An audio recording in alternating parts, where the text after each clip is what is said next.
जमीरे सुनार फसल फलाइबा आशारे चाषी मुंडर झाड़ तुंडरे मारी कठिन परिश्रम करे सिना हेले सबुबेले घारी थाए रोगपोक और प्राकृतिक दुर्विपाकर चिंता।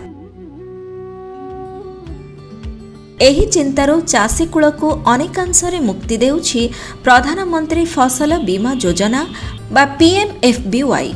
प्राकृतिक दुर्विपाक द्वारा फसल हानि हेले एही बीमा योजना रे सामिल हिताधिकारी को आर्थिक सहायता प्रदान करा जाए, फଳରେ सेमानंक कृषि जनित आय सुरक्षित रहे।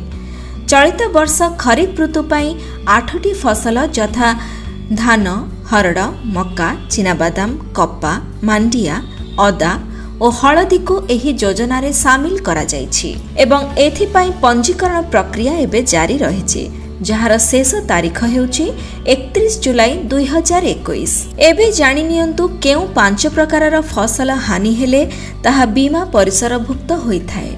बुणा बा रुआ होई न परिबा जोगु क्षति, मध्यवर्ती कालीन फसल क्षति, स्थानीय आपदकालीन क्षति यथा करकापात, भूस्खलन, बादल फटा वर्षा, जल प्लावन जोगु फसल क्षति, वज्रपात जोगु निया लगे फसल क्षति, फसल अमल परवर्ती क्षति अर्थात अमलर 14 दिन पर्यंत जमीरे कटा होई सुखिबा पई पड़िथिबा बेले किंबा छोट छोट बिड़ा बंधा होई जमीरे सुखिबा पई पड़िथिबा बेले फसल क्षति एवं फसल अमल परे शस्य काट भित्तिक आकलन अनुଯାयी क्षति।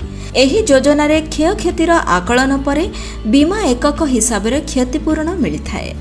खरीफ खाद्यशस्य और तैलबीज फसल पई बीमाभुक्त राशिर मात्र 2% एवं वार्षिक वाणिज्यिक एवं उद्यान कृषि फसल पई बीमाभुक्त राशिर 5% प्रीमियम देय देबाकू पड़िथाए। तेबे उभय ऋणी और अणऋणी चाषींक पई एही योजना इच्छाधीन अटे।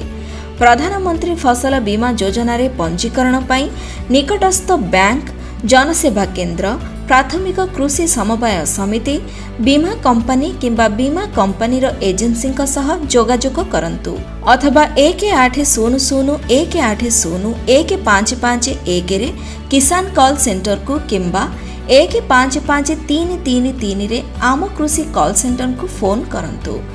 पुणी थरे कहि रखुछु, पंजीकरणर शेष तारीख हेउची 31 जुलाई 2021।